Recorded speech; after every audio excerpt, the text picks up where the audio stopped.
This is another episode of Flavor in Your Ear podcast. A brand new flavor in your ear. A podcast about damn near any and every topic with no filter and zero regard for the easily offended. Everything you say upsets somebody. Please welcome the man behind the madness. The most important person with all due respect. Let's go! Your host and audio flavor maestro, My man. Marquise Edwards.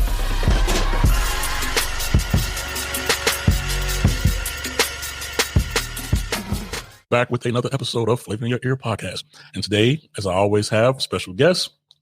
I have Miss Francois here, and everybody here knows me. She doesn't know me, but she knows that you all know that I didn't use this word. I study my guests before I bring them on this show. I don't stalk them. I had to make that a point because she said, "Are you stalking me?" I was like, "No, I'm not." But I look my guests up before I come here, and anyone with that I feel is a unique story or inspiration or anything like that, I always reach out to, because that's why we do this podcast. For us regular folks to go through regular experiences. No one's Hollywood, no one's rich and millionaires, but just to have good, fun conversations. And she's really funny. I'll tell you why she's really funny, because she came off the rip joking, talking about my mic before we got on. So, Miss Francois, would you say hello to everyone? Hello, everyone. I'm blessing you with my beautiful voice and my amazing, sexy accent. Yes, ma'am. And she is from Trinidad and Tobago, correct? Trinidad and Tobago, yes. Tobago, I said Tobago. See, she gonna correct. If I say something wrong, she gonna correct me. Believe that. So, but yeah, she has a TV show and a podcast. But today I just want to talk about her. I feel like a lot of times as podcasters don't get a chance to tell our stories, our journeys, and everything like that. Even if it's early on, you don't have to podcast for 10 or 20 years to be able to tell your story, because she probably doesn't know. I feel like her. Because everybody has a different journey. So today we're gonna just sit back and chat with her. I have some questions for her, natural conversation, but just some things that I was curious about that I know everyone out there listening probably will enjoy as well. So, Ms. Francois, just tell us a little bit about your background, how you grew up. Where the story began with this awesome, beautiful, vibrant woman. How were you? How did the journey go? You growing up or anything like that? So basically, I grew up in an island called Trinidad and Tobago. And like most Caribbean people, we come from strict background. It's church or school and church. You get to pick, right? So with that said, and my environment, we live in the bush. Some people say it's lush greenery, but some people say behind God's back. So there's not that many people. The only people you really in contact with is people from the church and people from your school. So I was really a homebody. I was very shy. I was scared of men. I was scared of everybody. Right. And again, strict background. You call everybody auntie and uncle.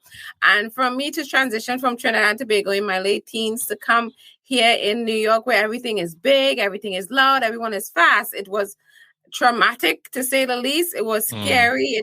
But again, most people come to America, especially New York, for opportunity. So that's how I even landed in this great place called America. Are you the only child? Oh, hell no. We Caribbean people, they're making kids one after the other. When you poor, the only thing left to do is to have sex. So it's 8 brothers and sisters all together. Think about it. Rich people don't have a lot of kids, do they now? That's because everyone's working. No, you're not lying, though. It's the truth to you. That is true. They're too busy working, so you're not having a lot of babies. Yeah. Oh, man. So you said you grew up on the island, so I have to ask this question. So you know how to cook, right? You have to know how to cook, right? Hey, I tell everybody I can't. So when I meet a man, he don't want me to cook. Because when you meet somebody first and you start cooking, guess what? He's going to expect food all the time, right? So when you tell people they can't cook, they don't expect much. So to everyone out there, I can't cook. So that means she can cook, y'all. So your journey to New York, like I also have a similar background, a little bit. I'm not gonna say exactly like you, but I was raised in Chicago. At a young age, my mom sent me over to overseas to Israel. Then I came back to Chicago. So it was a culture shock for me, because you leave somewhere as a kid, a big city, lifestyle like that, go to another culture that's like, I don't like to use the word third world, because I think it's just different and it's just not. Yeah, it's just different. Yeah. It's just different. But then you go back as an adult, like, go back into the world. You're like, whoa, it's just a culture shock type of thing. no matter how you was raised, it's like, just like New York, Chicago is fast paced and, crime, and it's just a lot of different I things. know people treat you also. People treat you so different. Like in Trinidad, they say our accents tend to be sing-song and happy, and everyone it's more slow pace and joyful. And then you come to New York, it's like you're scared. You have to ask people when they're 2 blocks away to ask them for direction because everyone just push fast. No one has time for you. It's like you're bothering everybody. So it was a lot.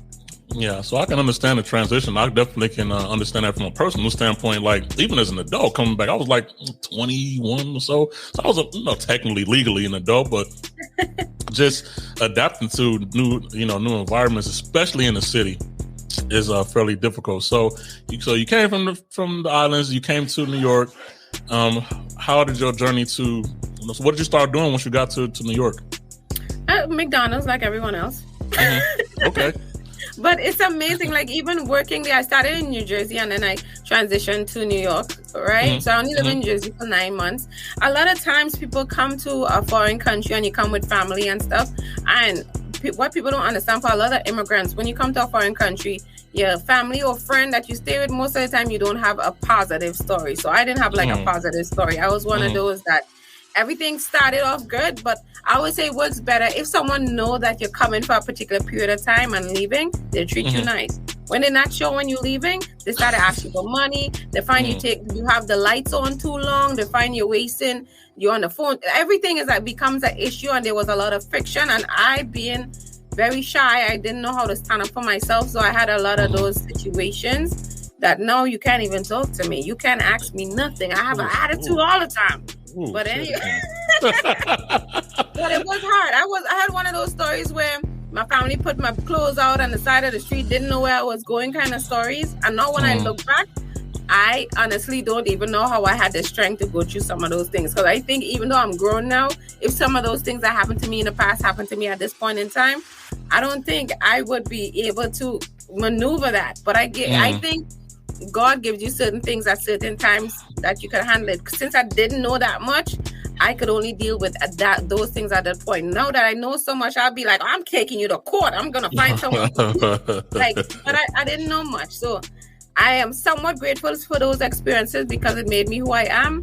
People like to say not to have regrets, but let's be real. We all have regrets on which certain things didn't happen the way it did, but it did. And I'm in a better place for it. If I was on the streets hungry and doing stuff I shouldn't be doing, then I wouldn't be too happy. But it turned out pretty good. Well, I mean, it's good to see you smiling and happy and looking back on those dark moments and being able to say, you didn't let those consume you. That's always good. I feel like you said, I love your outlook on it, your attitude about it, because we all have regrets whether we admit it or not. We all have some things that happened. Yeah. But people like to act like, I have no regrets. I'm glad of who I am. I'm like, shut up. You don't know after you take all this podcast, I'm going in my bed and cry. Right. No. That's really that's real. That's real. And I've matured enough to be able to admit those things. I had a point where I was like, I'm never going to admit anything is wrong. It's like they say, like one of those sayings, like, men shouldn't cry, and a lot of men cry. They just don't.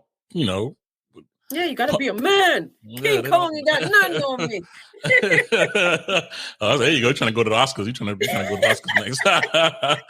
So you came to New York and you started working and everything like that. So where in between did you come to, start doing, hosting, your relationship focused talk show? Like, how did the passion come for that? Like, what happened? Something made you do it.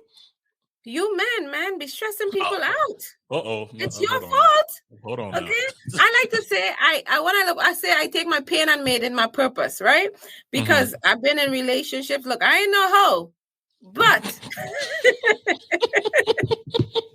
sometimes when you're looking for love, and because of some of this experience you had before, you look for love or you look for acceptance in the wrong places. I look for that in relationships with men or whatever. But because of that, I had a lot of up and down relationships.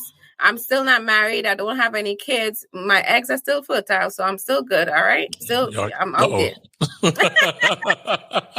But because of all the sadness I've had for my breakups and all the up and down, I needed a place to vent. So when I even started, I started in something called Toastmasters.org, which is Toastmasters, an international organization where you could do public speaking and teach you leadership skills. So I started there in maybe 2014.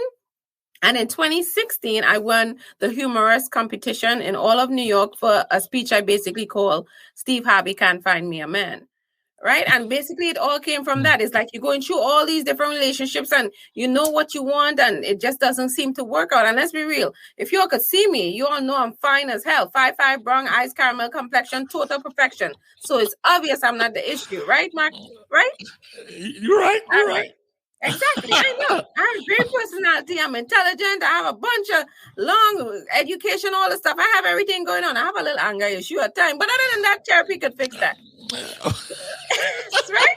So I did Toastmasters. From there, I took that, because Toastmasters speeches are 5 to 7 minutes. I took that speech and I made it a one-woman show off Broadway. And basically that show is called Frustrated. And it takes people on a journey of some of the relationships I've been in and what caused it to end. Right. But at the end of that whole 1 hour thing is basically I have to love myself because I'm searching for love in all around places. And I'm someone, if you just give me an idea, I always follow through. Not like some people, I follow through. You just give me one idea and I run with it. So from that one woman show, the following year, my friend, he does like motivational speaking. His name is Sherman Brown. He had came into my job. I work in banking. So I was sad that day. And he said, well, what would you do if you could do anything and your money wasn't an issue? And sometimes you don't think, you just say stuff. So I said, I'll have a show like Carol Burnett. And he said, who the hell is Carol Burnett? And I was like, damn, I'm old. So for those of you who don't know Carol Burnett is, look her up, okay? She's still alive, people. And she used to do sketches and stuff in like the late 60s and the 70s. So she had a comedic show with a lot of different monologues. So I started my show. I took like classes and something called BronxNet. And I started doing like a half an hour show. But the funny thing is I never wanted to be in front of TV. I thought I would be like in behind the scenes. I'm good at telling people what to do, as you can tell. But certain things happen. God always comes in. Whoever couldn't make it on time, and I end up being in front of the camera and I end up liking it.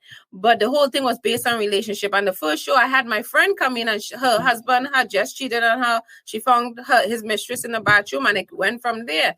So the show was supposed to be all about anger because I was angry at the time and the relationship I was in. And it was my way to heal, but it ended up evolving into the Miss Francois show to empower all these words behind me that the viewers can see, authentic, funny, and it's just adding humor to help other people with their dysfunctional relationships.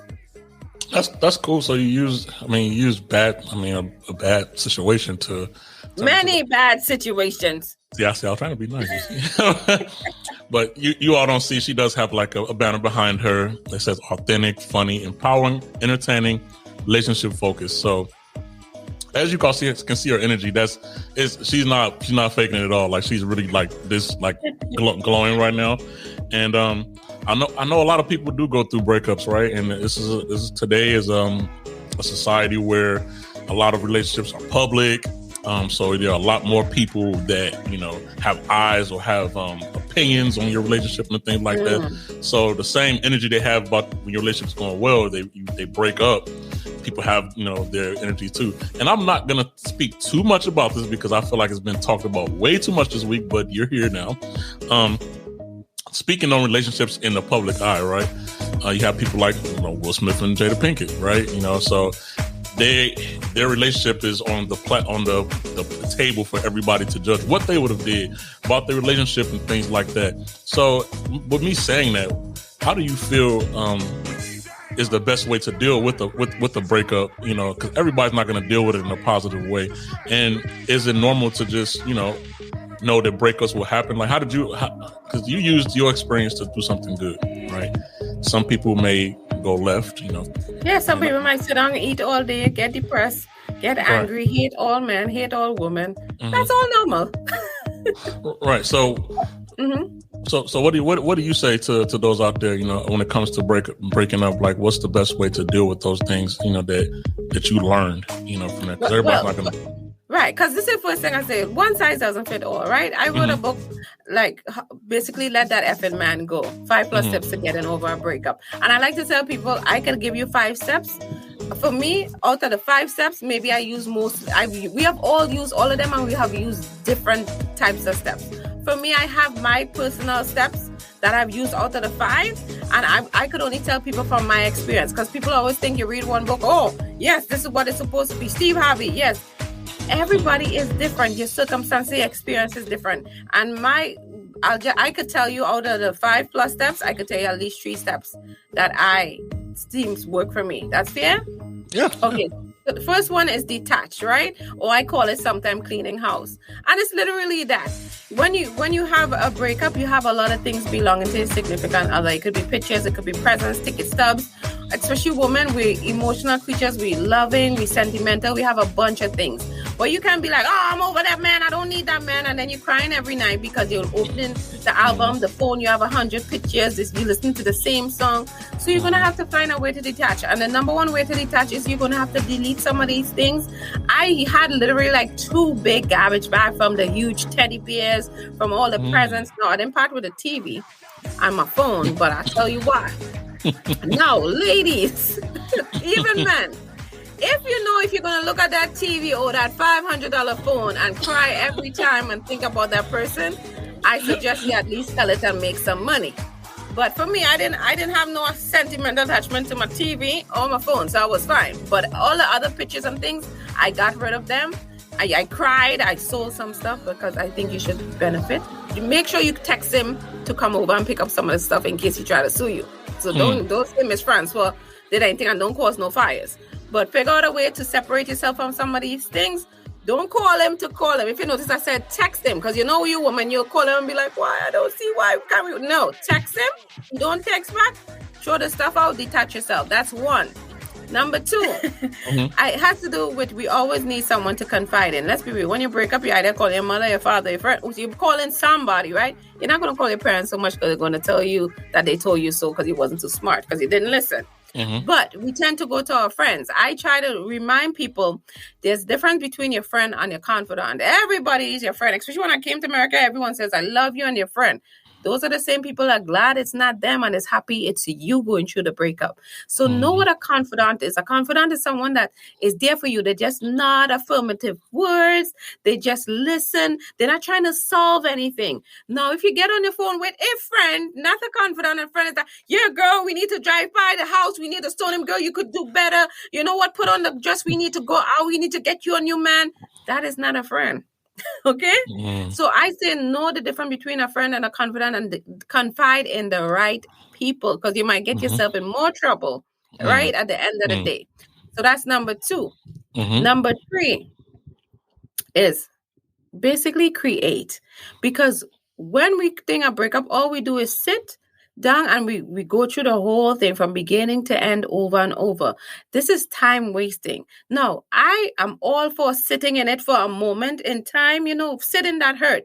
But after 3, 4, 5, 6, 7, 8 months, come on, that's time that you're never going to get back. So what I tend to do is create. Hence the Miss Francois show. I sit in my pain for a minute, and then I decided to create something. And a lot of times when we even in relationship, we lose ourselves, especially as women. We always focus on the man goal. We're making sure the man have food. He's doing his thing. We supportive, all that stuff. That's cute.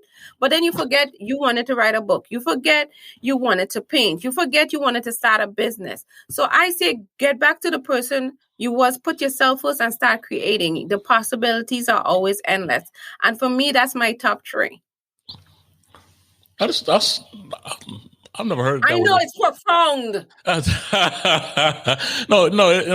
It really is, because a lot of people can't, people don't learn from experiences. A lot of people don't learn from experience. Some people are in that shell shock, that shock factor where they just don't know how to analyze what went on. So like the fact that you were able to put that in terms that even I can understand, because I'm not the most brightest tool in the box or sharpest tool in the box, but I understood it, and I really felt it. How you broke it down. So I really think everybody out there, if you didn't get all of it, please play that part back and listen to it again, because I feel like that's a really an important. Those are important steps, to be able to. I think you can apply those to not just breakups. You can apply those to a lot of things. When you fail, because we all have failures and things like that, or when things aren't going our way. So it's not just specifically breakups, but it's like life lessons. Like ways you can deal with things in life, and that's the only way that you'll be able to deal with things healthily is if you, learn new practices and learn how to do things a different way. Because if you keep on doing the same things, expecting different results, you are foolish. Yeah, because people like to say it's insanity. I told someone, I said, have you ever looked at the word insanity? It really should be called stupidity. Because people just don't like to use that word. But if you actually even look up the meaning, it's stupidity. You're doing the same thing over and over. Yeah, insanity is more a mental problem. You don't really have a mental problem. You're just stupid.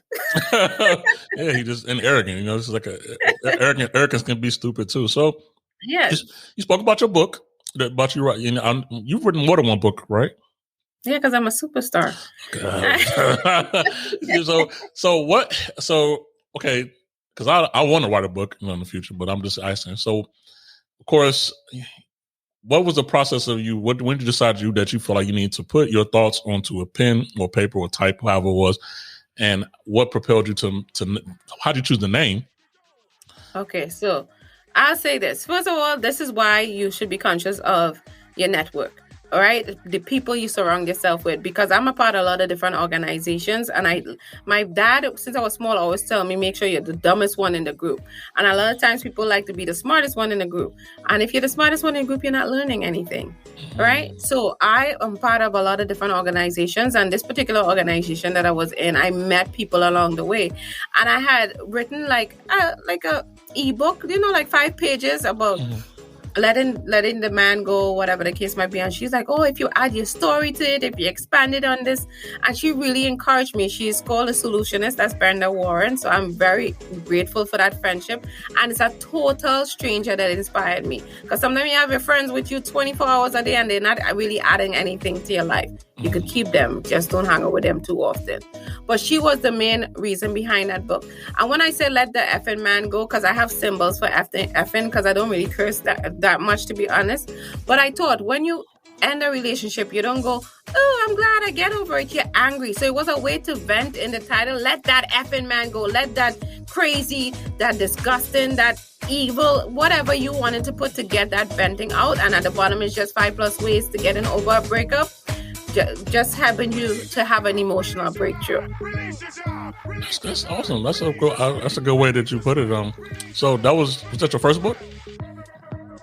Was that the first book? That was the second book. The first book was called Lights, Camera, Launch, right? Basically using the me in team to kickstart your own professional TV show. And the reason I wrote that one, I am not good with English. I didn't like writing, nothing. Again, your network is what matters. This girl from a different organization, Jasmine, she was coaching me through something because she was in another class, right? And I was a student. And we were talking about how frustrating it is that people don't realize how much things that goes behind me making a show. Because overall, my show was taped in a studio, which is going to continue to be taped after this whole COVID thing is totally over. But to just be in a studio, even to do it Zoom, from branding to social media to marketing to monetizing, is so much that goes into it. And people always say, oh, there's no I in team. And I'm like, but it's me in team, and you got to start somewhere. People are always going to say they're going to help you. And when you start to put pen to paper, no one is there. And you have to start somewhere, right? So that's how that came up. And because I was so frustrated, she said, if you're so frustrated and you know so much about it because you've been doing it for so long, why not write a book about it? And then I told her that is the dumbest idea I've ever heard. And after I told her that, I spoke to my confidant, Quentin Meziton. He was the one that basically repeated everything I said. And he said, I don't see the problem. You know everything. Why not put it to paper? And that's basically how it came about. Because if it was up to me, I wouldn't have write either. You never did it? No, but that's why you need the right people around you to encourage you and to see your potential. Because sometimes we limit ourselves. We are our worst critic. This is true. That's why I think a lot of younger people don't understand the company that you keep really do. Even if they're not telling you to do something stupid, they just really promote, birds of a feather. That's really a thing, right? Yeah. If you hang around a bunch of people that's negative, you're never gonna think positive. And like Jim Rohn always says that's where it came from. You're the average of the 5 people you hang around. And I tell people they hear that, but they're not listening. When you hear something, you just hear it. But when you really listen, and if you was to take pen and paper and write down the 5 people you talk to, spend the most time with, you realize you are the average. If you hang around people drinking and not have no real goals, obviously you have no real goals also. You're just average of the 5. But I don't think people really value that statement, and they never really evaluate their friends and their friendship. God damn, I'm smart.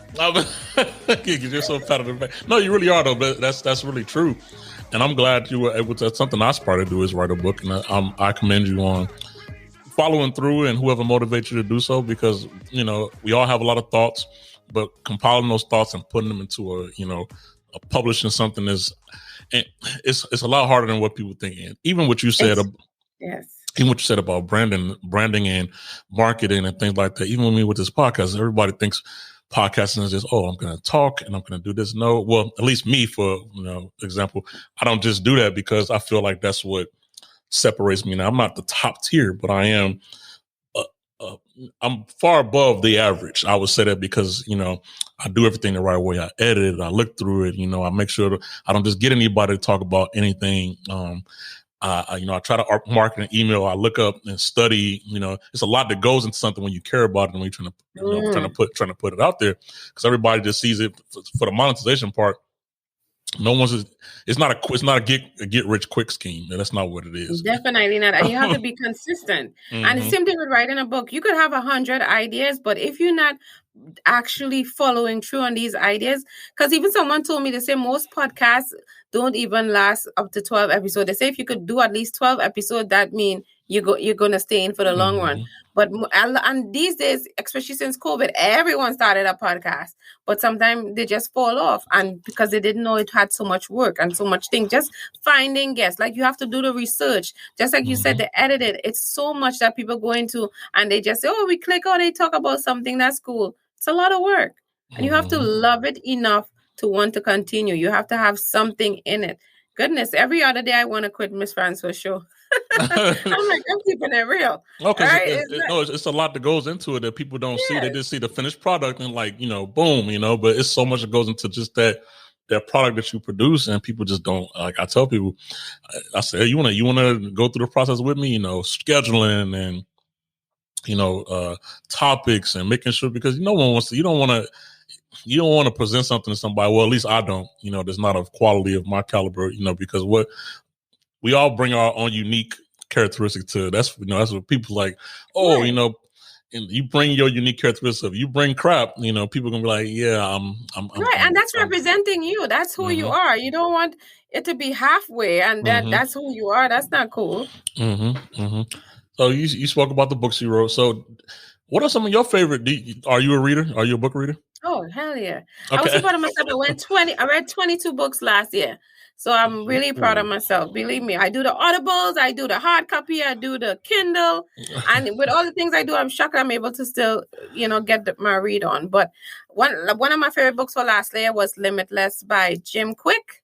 And that's having to just use your brain, basically using your brain how it's supposed to be used. So he had like lots of tricks and different things, and how to remember things, how to study, how to remember. It was just so much things that you didn't realize that could be so simple that you can use your brain for, because how much time they say you only use a certain percentage of your brain, and this stuff is even better than a computer. And we know how much things we do with a computer. So that was one of my favorite books. But I read a lot of like personal development stuff. I listen to a lot of motivational stuff from the legends like Bob Proctor, from the Jim Rohn, the Zig Ziglar, the E.T. hip hop preacher. So I do a lot of those things. It's always, I feel like you could always better yourself. Even though you think you know, you really don't know what you don't know. That's a good one. She got some lines. I'm dropping all types of gems, dropping knowledge. So that's interesting about the book thing. So you have a podcast as well, correct? So I just made my TV show into a podcast. That's what I did. So because instead of doing like the video live sit down, like audience thing. So I do both. So the Miss Transfer show my Miss Transfer show is done in the studio typically. So if you watch any of the older episodes before COVID, you'll see I have like a live studio audience. I'm talking to the audience. I have guests. I have the whole shebang. It's a beautiful state-of-the-art studio in the Bronx. Thank you very much. Right? But I made the transition that I have my own little mini studio here. That's why my lighting is on point. Right? Because I don't do anything halfway. It's 120%. 100% is for the average person. So anyway, now that I transitioned to Zoom, so I still do the show through Zoom. Obviously, certain things had to change because I do have entertainments and different things in my show that would transfer better in a live studio. But after I do the recording, it's still the same show. I do have it on YouTube. I have it on 22 Caribbean country. I have it in the Northeast area and community channel. And then I just take the audio and add it as a podcast because I'm super intelligent. Yeah, that's a good look. That's really actually you look here, I'm talking to you right now. Oh boy, she is funny. She this is her for real too, y'all. I'm telling y'all, it just come natural. But so yeah, with the whole, are you going to end up doing a video podcast, or is that just in place for the COVID till you get back into your studio? So right now, that's the Zoom, how I do it now with the show. That's only for now until I get back in the studio, because I like the Zoom to a point because you get to talk to people all over the world. Like that's one thing the Zoom definitely thing. You can touch the ends of the earth, right? And compared to a live studio, most of the people would be from New York because, it's only so far. The most furthest person ever traveled, I think, was Pennsylvania, to come into the studio. But still, the studio for me, I like people. I like communication. I like talking to people. And it's nothing like human contact. I don't care what nobody say. All this Zoom stuff is great, but human being being able to touch and hug somebody, it's amazing. Yeah, there's nothing can take the place of that. This is and you could feel the person better. You feel the energy and all those things like that. So that's pretty cool. So about your website, I saw this. Your website is actually laid out really, really well. I know. Thank you. I'm working on that. Thank you. Your website laid out really, really well. What are some of the other things that they can find on your website outside of just the episodes do you have? Because I don't look at every tab. I look at just some of your previous episodes and shows and things like that. What are some of the other things, or do you have anything that you will be adding to your website? So one of the things that I'm continuing to work on is that I have a course based on a book called The Next Chapter, right? So it's going to be a virtual course on one of those platforms, the Think of It platform. So I semi-launched it already, but I didn't fully market it and stuff like that. So it's just because if some people are going to read the book, some people are going to read the book, some people are going to need more than the book. So in the course, besides me getting you through some of the chapters and going more in detail and helping you to basically get over breakup and try to get to that next chapter in your life, because I feel like we get stuck. I always try to tell people our life is a book. But we get stuck in the same chapter and keep reading the same chapter, and there's so much more to read. So I'm helping you to get to the next chapter in your life and get over that breakup. I'm going to be joined by other people that, is an expert in their own realm. The expert could be goal-oriented. The expert could be mindfulness, or whatever their expert in their area is. They all join me in different segments in this course, and I help you to get to your next chapter. God knows I went through many chapters in my life, so you can do it too. Yeah, woman with a vision. That's great. So that's pretty cool. Do you have any workshops, anything that you're gonna do, courses, anything that you're gonna have in the future, or is that like Beside like the next chapter, which is a course, my other thing that I do personally, I do speaking gigs. I just did my TEDx for the first time, so nice. I'm proud of myself. I'm a TEDx speaker now. Everyone should be paying me right now. But, so I did my first TEDx, so I'm super proud of that. And I do like 15 minutes comedic monologue. So I have done a tour in the past, and as things continue to progress, hopefully I will have some shows in the coming future, like maybe the mid to end of summer. So that's what I'm looking forward to. So basically, I'm doing so much. If I get pregnant, I don't know, this child gonna just be part of the act. That's the plan. Part of the act. You're gonna have to slow down a little bit. You're doing. If Mary could do it, I could do it. I don't know. I don't know. She had help. That's a tall task. That's a tall glass to fill. I don't know. So you never know. I'll surprise you. So outside of the business part of your life, right? What are some of the things that you do just to enjoy yourself, to wind down, to have fun? Outside of all the hustle and bustle of work, because I personally believe in work-life balance, and we are, as people, we are gravitated to work, and you can just work and work and work and work. And as I've gotten older, I've learned that you have to balance out and do things sometimes to kind of, reset and kind of gather yourself together. So what are some of the things that you do in your spare time or free time when you got that 5 or 10 minutes or whatever it is to enjoy yourself? Well, my thing is I decide against weed and drinking because honestly that costs too much. But if it was cheaper, I would do it.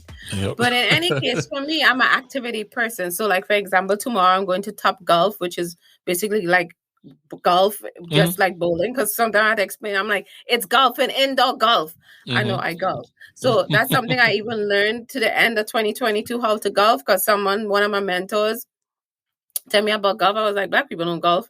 But to my knowledge, a lot of Black people do golf. But I love golf. I love tennis. I do a lot of tennis classes into the spring, into the summer.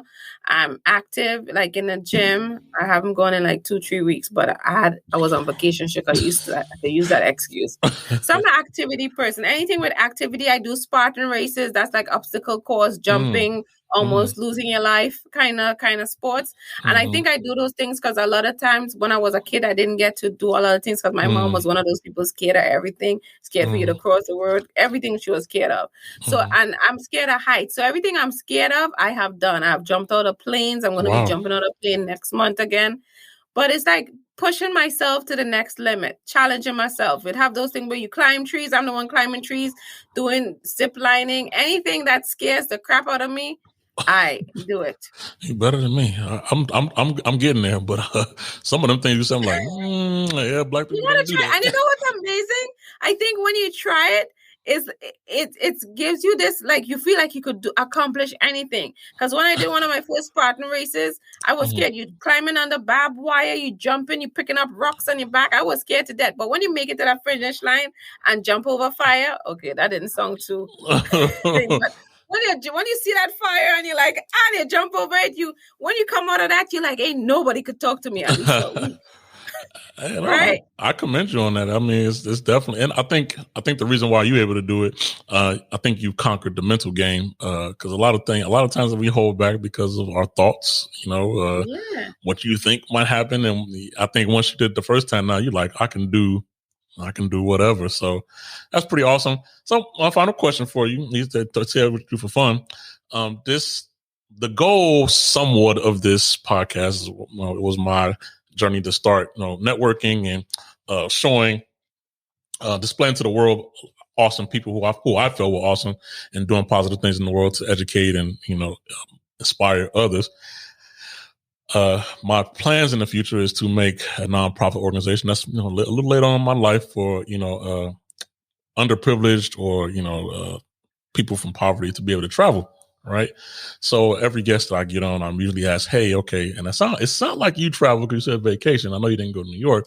So I always get from my guests one of their favorite places that they travel to, they recommend to someone else that you travel to. And there's maybe one or two things you did that made it one of your favorite places to go, because the goal here is to plant the seed to people, to show people, that like us, we can travel and that travel is healthy, and that, seeing other cultures and things like that, is a good thing. Okay. So this is what I literally was talking to someone today about this, because, people don't realize, a lot of people, especially when you, live in a big city like New York, you think New York is the beginning and the end all of everything. Mm-hmm. And I try to tell people, because I don't date anyone if you don't have a passport, because nothing's wrong if you don't have a passport. But for people that I want to be around, right? I want to learn from, I want people that's more cultured, people that experience other things. So I've been to a few places. One of my favorite places, I've been to a lot of Caribbean country, and each one is a little different in its own way, but I'm from Trinidad, so it's not that, oh my God, it's water, land, and you have an accent.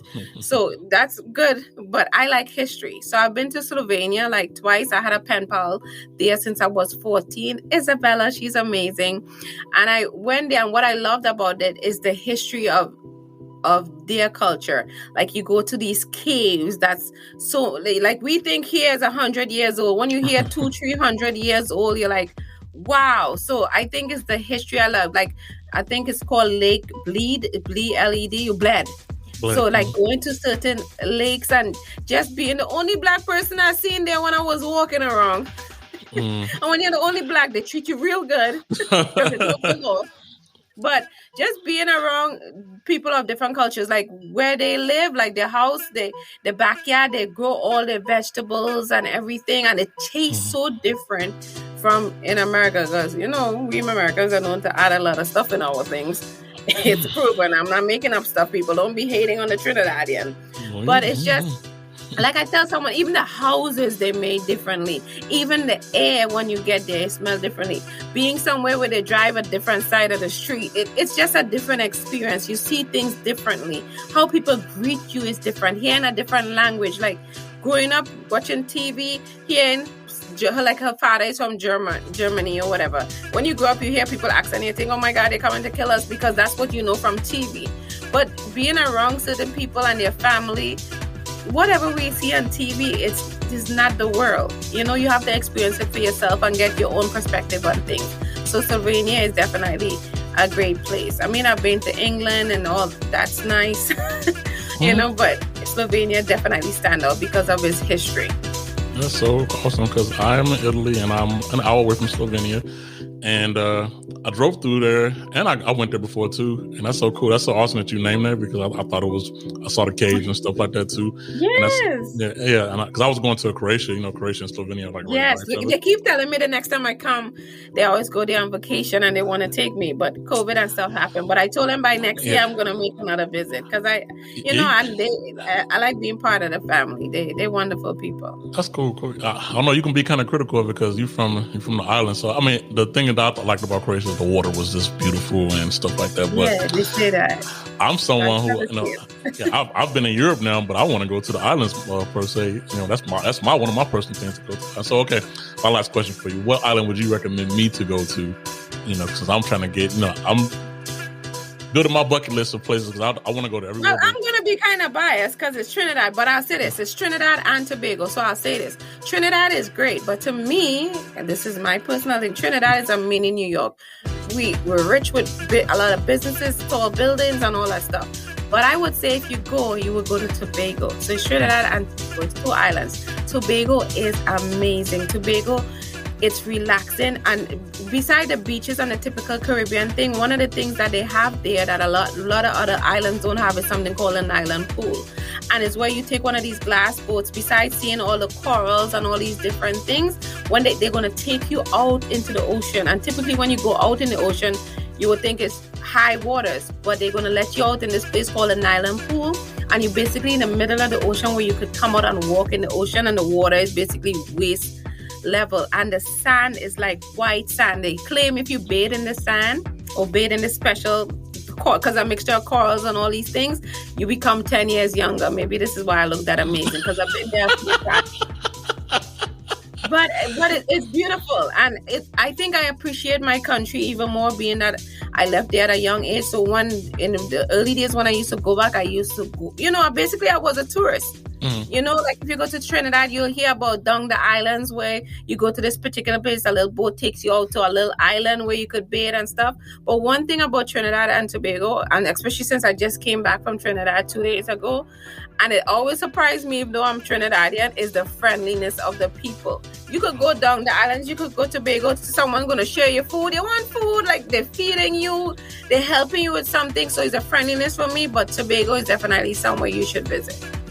Sounds good. That will be $500 US, please. I don't know. I got some. Because I'm your travel agent. I'm your mindset coach. Man, yeah, that is, man, you gave a lot. This is a great time. You are such a joy to have. Damn right. Right, that is a bottom of your thing. Oh, man. I can't wait to release this one. This is going to be funny when I release it. I'll tell you. I thank you so much for... You're welcome, sir. Making your time available.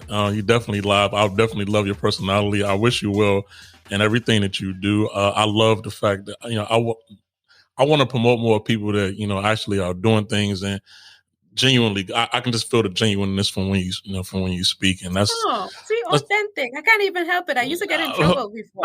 They said I was too honest and too free, and I'm like, no. No. Be yourself, and that's one thing with me. Sometimes I get in trouble for it. Sometimes I'm fine, but you got to be yourself. And then whatever you sleep good, you sleep well at night, knowing that you were yourself. It's a different type of sleep. It's really restful. So you get a lot of rest when you sleep well like that, knowing you yourself. So, thank you so much for making some time. I want everybody to go out and look at her show, whether it's podcast or when her show gets back. Do you have any merchandise at all, or are you still working on that part? I just have the books, basically, is the only merchandise, and the course that I'm on the shop area of the website. Okay, so for future reference, I'm about to put you in the spot right here too. So future reference, because I don't have merchandise yet either. I'm something I'm working on, but I want to make a T-shirt, and I want to start swapping T-shirts with the people in my network circle. So because you got on the show, you're going to be in my network circle now. So this is in the future, of course. I would like to, whatever. If you have a business card, a logo, or something, a sticker, anything like that, maybe a sticker. I want to swap, like merchandise with people for everybody who's been on the show.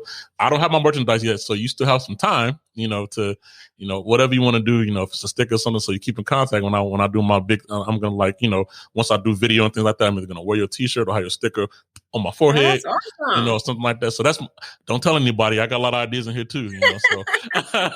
So that's what I do so far. What I give away, like my books, I have like bookmarks and I have like the magnets and stuff. But so even things like that. So I'll be reaching out to you for merchandise, because I'm going to, when I get a T-shirt or a sticker or something, or a pen or something like that, I'm going to swap and I'm going to promote others the same way. Everybody's been on my show, so that's something that I'm going to exclusively get to people who've been guests on my show, because I appreciate your time. And I'm investing, my energy into others, just like they've invested their time in me. So, yes, well said. So, lastly, shout out wherever they can find you. Anybody can, for further information, if y'all want to get more of this awesome spirited person, and have as much fun as we had in this episode, to see further work and other things that she's doing, this is her opportunity to let you all know where to find more of this joy and glowing joy that she presents every single time. So I make it very easy for you guys. So my website is www.miss, that's MSS, which stands for multi-talented and super sexy. And that's Francois.com. And you could find me on every social media known to man. And it's always under the same thing, MSS Francois. And you could feel free to DM me, check me out, leave comments. I always respond, okay? Even though I'm really famous and amazing and I shouldn't be responding, but I'm authentic, so I respond. So the first person to follow will be me, of course. I will be following you, so just so you know. And I'll keep in touch, because I feel like everybody who I touch out with, I touch bases with, that, I'm a supporter. I feel like support is free. Especially a lot of people don't get that aspect of it, right? So I try to be an example by showing support is free. And if I come through one day and shout you out, it does. It goes a long way, and people don't understand that. And that's why I feel like a lot of things I have accomplished was because strangers are the ones that supporting in some way. We support each other, friends and family, side eye. Exactly. Yeah, you said spend some knowledge here, don't you? Yeah. So that'll be my. I'll be the first one following you. So when the episode's released, everybody else go out there and follow her. Please, let's just moving forward as people. We try to invest in good people, and I feel like she's someone who you won't be. Your investment. I think you'd be happy investing in. Like I said, support is free, and I hope that the listeners out there understand that, like I do. So it's real conversations. We're unscripted. We're having a good time. Once we get video again, I'll probably bring her back so you can see all the smiling and glowing that she brings to the room. But for now, you just have to take my word for it that it was a good one. So we appreciate. Thank you so much for having me. Oh, it was a pleasure to have you. So hey, thank you everybody out there for listening. We appreciate you all's time, because like I said, you all sacrifice time as well for your listening ear. Hope you all learned something. Hope you all got something. And even if you didn't, hope you all enjoyed the episode. So good night, good morning, good evening, good afternoon, wherever you are in the world. We will catch you all on the next one. Thank you for listening and tuning in to Flavor in Your Podcast. Till next time, guys. Peace.